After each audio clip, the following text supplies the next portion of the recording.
నమస్కారం.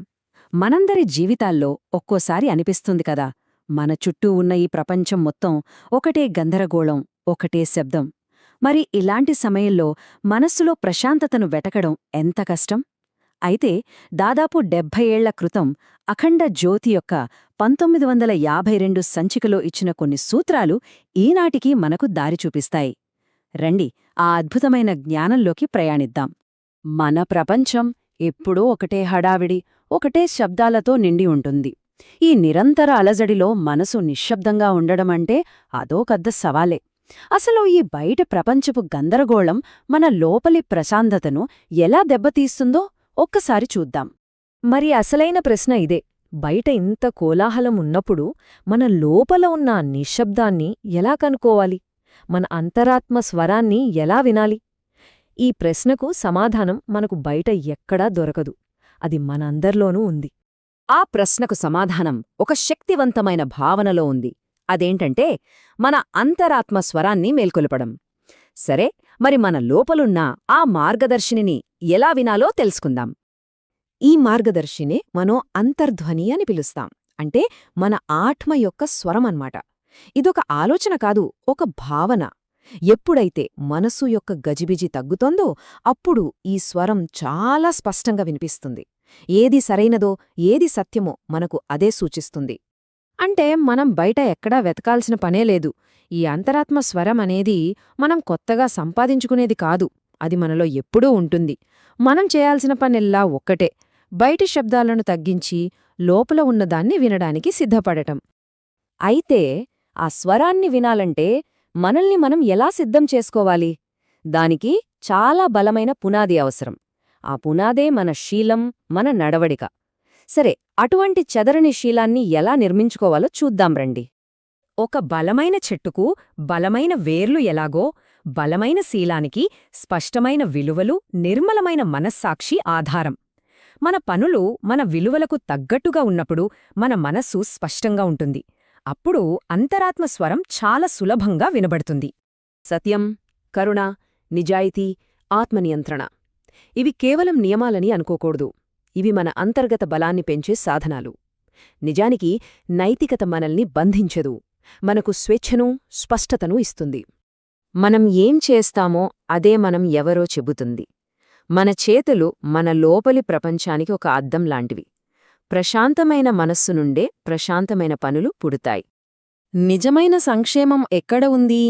ఇతరులకు హాని చేయకుండా ఉండటంలోనే.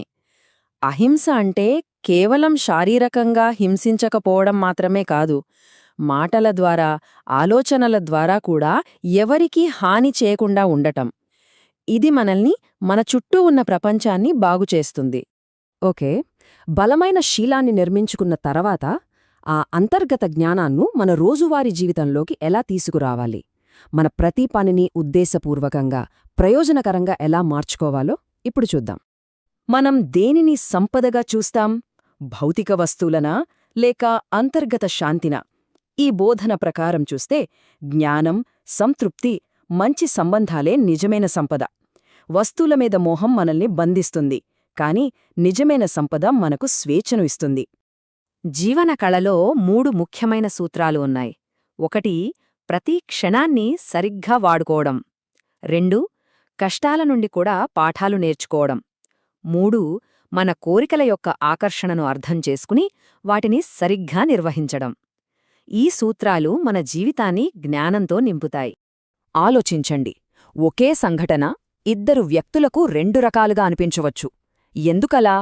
ఎందుకంటే మన అనుభవాన్ని నిర్ణయించేది మన పరిస్థితి కాదు, దాన్ని మనం చూసే విధానం. మన దృక్పథాన్ని మార్చుకుంటే చాలు, మన ప్రపంచాన్నే మార్చుకోగలం.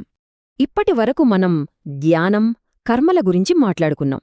వీటన్నింటితో పాటు దైవంతో అనుసంధానం కావడానికి మరో శక్తివంతమైన మార్గం ఉంది. అదే భక్తి. మన హృదయాన్ని ఆ ఉన్నత శక్తికి ఎలా అంకితం చెయ్యాలో చూద్దాం. కొందరు దైవాన్నే ఒక రూపంలో పూజిస్తారు, దీన్ని మనం సాకారోపాసన అంటాం.